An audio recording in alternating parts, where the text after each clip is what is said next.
Hey everyone, welcome back to FPL Fran. Today's video is going to be my Gameweek 19 team selection, and I'm reviewing first of all Gameweek 18, which was absolutely horrific for me as it stood. I think my live rank is not exactly updated. I'm still waiting for a final update.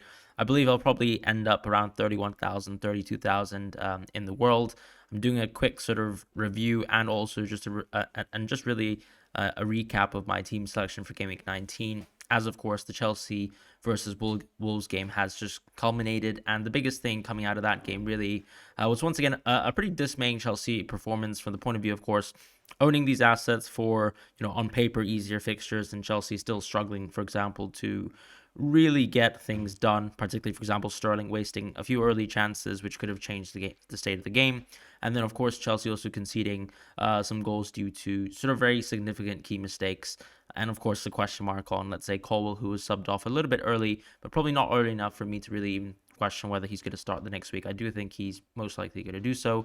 Maatsen is more so an attacking substitute for Colwill, as opposed to, let's say, someone who I would say outright would start over Colwill. As far as Palmer, because of his suspension, it just means that there isn't really anything for me to do this week when it comes to my team and in terms of, let's say, deliberating on a sort of benching issue. Now, when I look at my attack, obviously, looking at this week, I did play a 4-5-1 in Game Week 18, and it's very clear, of course, missing Dominic Solanke has hurt me a lot. Anytime you miss a hat trick of a player who's effectively pretty highly owned within the game, the effective ownership being something like 45%, it's not very good. And no surprise, of course, that this game week has been pretty horrific. Effectively a 100% rank half, or drop really, or double really. And so I'm happy with the sort of process in terms of getting Alvarez. It seems like actually the news on Haaland is that it's actually probably a little bit worse than imagined. Apparently he still hasn't trained, and this is of course Sunday the 24th of December, so happy Christmas to you all and happy holidays as well, whatever you're celebrating or wherever you are in the world. As far as obviously the rest of my team though, in terms of Cash and Mikasa, of course, those issues propped up as well. Son and Salah and Richarlison and Porro, those are players who just look like constants in my team for the time being. The reason why I say that obviously is because Richarlison and Porro, they just look fantastic, and I think obviously the minutes for both Richarlison and Porro should be very, very healthy during the period where Son is gone, whereas obviously with Son and Salah, hard to see myself taking Son and Salah out of my team, particularly if, let's say, Haaland, continues to be out on the peripheries. For example, let's say if Haaland is not going to participate or unlikely is going to participate in the Sheffield United fixture, no reason really to even take Salah out of our squads in that kind of context. Now, of course, I am prepared for a situation where Haaland makes a sort of miracle recovery to start for Sheffield United at home. But I think also when I look at the amount of money I've had in the bank previously, it now makes sense to really spend that sort of money because the news on Haaland is so poor. And I really can't, for example, continue to, let's say, hold a ridiculous budget in FPL just for the sake of holding that budget on the sheer hope that Haaland might be back fully fit for Sheffield United at home.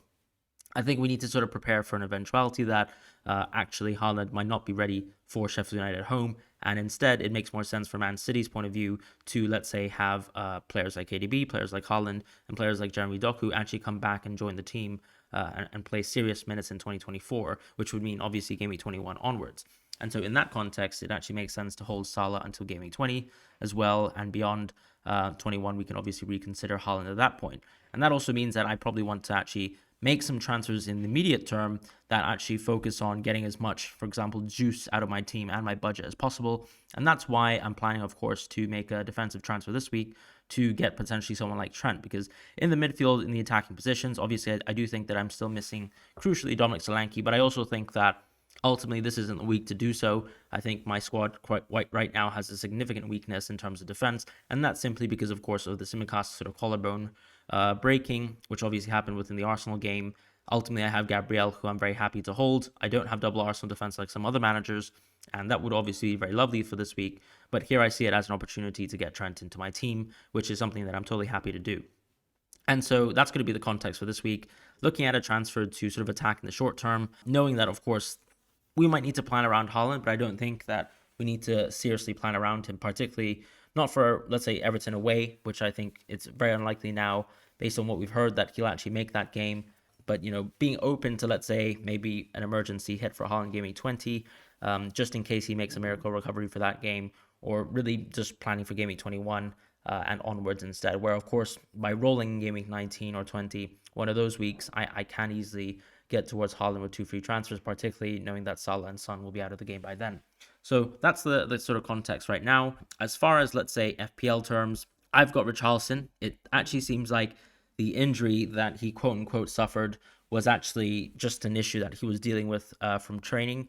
And Ange Postecoglou sort of expounded on that by explaining that Richarlison was actually a planned substitute, that they knew Richarlison wasn't 100% for the game, that he would have, for example, been planned to be taken off, which was the case. Not exactly good in terms of the minutes that Richarlison got, and it does show, I think generally speaking, that Richarlison can be an early substitute for this team, but also nice that Ange was quite complimentary, really, of what Richarlison brought to the table in terms of opening up the game, scoring the opening goal, and actually just in general being much more clinical than really he was at the start of the season. So nice to actually see that Richarlison's going to be great, particularly now that I know Palmer is suspended for Game Week 19. It just means that ultimately I'm happy to have 8 attackers that I think will actually feature for me for this week, and I don't have to make any transfers there. So that's going to be the review for Game Week 18. Obviously, Dubravka, Areola, Gabriel. Yes, of course, I've had a lot of points benched really for this week in Game Week 18. Last thing I'll say on that, but I don't really have any regrets over it. I do think Gabriel had the worst fixture. Yes, of course, anyone is really prone to scoring a bullet header. That does happen. I don't really mind. As far as Areola, saying, Man United at home was likely to be a clean sheet probably was a bit of a reach, I would say, considering how poor West Ham have been this season. But United were shocking, ultimately. And also, so were Newcastle away, which continues to be a recurring theme this season. Maybe one to sort of revisit in the future, but I also think I'm not too regretful of the decision. I think it felt obvious to play Dubravka, and I'm totally okay and comfortable with the decision in terms of who I have on my bench and who scored points and who hasn't. We got the Matty Cash start right, and he played ultimately one of the best fixtures possible in the season. That completely flopped. He was close to greatness and also ended up with nothing, and is also suspended / injured. But we move on. As far as my actual team selection, though, for Game Week 19, let's just quickly move on over to that. Ultimately, we have Dubravka starting. Very nice to have a Nottingham Forest at home. And once again, primarily speaking, a home fixture for Newcastle, a team that has been really probably one of the biggest sort of defining stories for this season in terms of how important it is to play home and away. I know Luton are another one of those teams. But generally speaking, it's nice to see things like that because we always, particularly if, let's say, you're taking an analytical point of view when you look at home and away, it is a huge contributor to how we evaluate fixtures. And so it's nice to see the impact specifically for Newcastle, though I think it's so much more aggressive, than it really would be if you averaged out, let's say, the entire league's performances home and away. But it just shows that actually evaluating home and away fixtures is a very key important part to FPL planning. So I suppose that's nice to see. As far as, let's say, the defense, as I said, I do think that by planning for a short-term transfer for Trent Alexander-Arnold, it does feel like I'm spending all the budget, and it doesn't seem like I'm leaving open, let's say, possibilities to going for Haaland, sooner than later. And I think that's totally fair to make that sort of criticism. But I also think that ultimately, as someone who was put in the unfortunate position of having to address the Haaland injury by owning Haaland in the first place, I've felt that my team structure has been a little bit more behind than some managers who obviously have been carrying no Haaland at all and have sort of gotten away with maybe, let's say, having the ideal team in FPL for the last few weeks and being ahead of the curve in that sense, just naturally due to the way injuries fell. So, for example, on the contrary, I suppose, if, let's say, Salah had an injury, that would have, adversely affected managers who were in a Salah-only structure. And that's just how things are in FPL. I think I'm comfortable with, let's say, the way my team has sort of broken down. But I also think, as I said, it is now the time to, particularly with Haaland news being not very good and the case that he hasn't trained on this Christmas Eve, that it makes sense really to just plan around Haaland coming back into my team and sort of throw that out of the equation, not expecting him to come back immediately. And so get that sort of immediate value, bring in Trent versus Burnley at home, enjoy that fixture, play Colwell, who's also, and Gabriel too, really, who both have great home fixtures, good chances of getting clean sheets here, even though obviously they're not attacking fullbacks and such, and move on with the midfield here with Saka, Richarlison, Son, and Salah. As I said, Richarlison seems fine based on Ange's quotes. We're hoping, of course, that he gets to start versus Brighton. I think that's very, very likely because I think it's clear that Richarlison has sort of transformed the team from the attacking point of view once again, which of course has been nice in recent games to see Spurs actually score. and break apart teams early on in games, as opposed to what has happened, where I think they built up a lot of chances in some of the previous fixtures, but weren't really able to actually score outside of potential set piece chances, for example, created by Porro. Salah here for me is the very, very clear captaincy option, vice captain on Saka, who we haven't really talked about Saka in recent weeks, and actually that's because he's been incredibly quiet. Ultimately, I believe he still is the actual sort of leading goal scorer for Arsenal alongside Gabriel Jesus, which is a nice thing. But in reality, of course, the Arsenal attack, as we've been saying, from sort of like looking at underlying stats and trends there, has been very clearly the case that Arsenal's attack have dropped off compared to where they were last season and compared to where they were against the rest of the league. And on the other hand, their defense has really only improved during that stint. And so, of course, in this context, it's not nice to see that players like Martinelli and Odegaard have really sort of fallen off our radars. But on the other hand, Saka has somewhat, for example, escaped a little bit of criticism, although I think right now a lot of people are starting to get over Saka. But the reality, I think, also is that if you own Saka within your team, it feels very wrong to take him out of your team, particularly since we know that transfers in the future will have to be booked around Salah and Son. And so in this sort of circumstance, I think, yes, of course, Saka's performances have been incredibly dull lately, but he's just going to be a hold for me. And ultimately, West Ham at home is a very good fixture. Their defense is still poor, despite the 2 clean sheets back to back. And that's pretty much what I'm sort of looking at targeting here with the vice captaincy on Saka.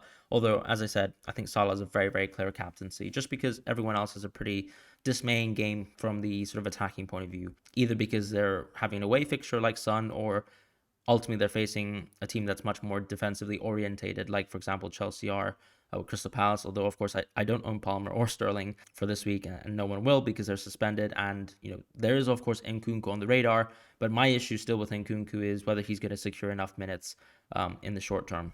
And so with the sort of attack this week, I will be playing Darwin, Alvarez, and Watkins. It's nice to own Alvarez, in my opinion, for 90 minutes for what should be, guaranteed minutes after a very, very good Club World Cup final performance. And with the context added that Haaland, of course, hasn't trained so far.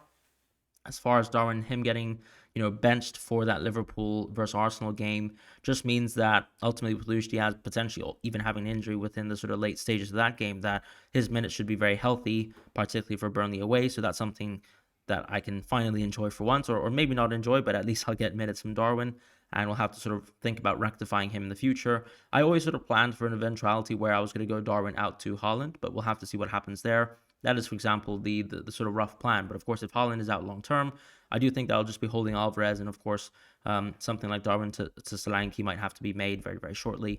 Watkins, just a very easy, simple hold, particularly, as I said, in a context where we know Salah and Son will be leaving the game. There's no reason not to own Watkins, so I think I'm totally fine, totally comfortable continuing to own him in the future. Yes, of course, the captaincy blank happened this week, but it's not something that I'm completely super regretful of. Of course, anytime you get the chance to target Sheffield United at home, I think you should take that opportunity. Other players, for example, center forwards have benefited more, I suppose, than Watkins did in his fixture. And I'm not really going to suddenly change my mind on Watkins, who's been tremendous this season, and from an underlying point of view, has been one of the leading players within the league. So that's pretty much my opinion on Watkins. And of course, no sort of short-term captaincies anyways planned for him anyways. And so we just move on there. Pedro Porro, of course, is going to be someone who's going to be on my bench. Very, very thin bench this week, but I imagine the rest of the field are dealing with similar circumstances, right? You've got West Ham players who are facing Arsenal away. You have players who own Palmer. You have players who own the combination of Palmer and Sterling.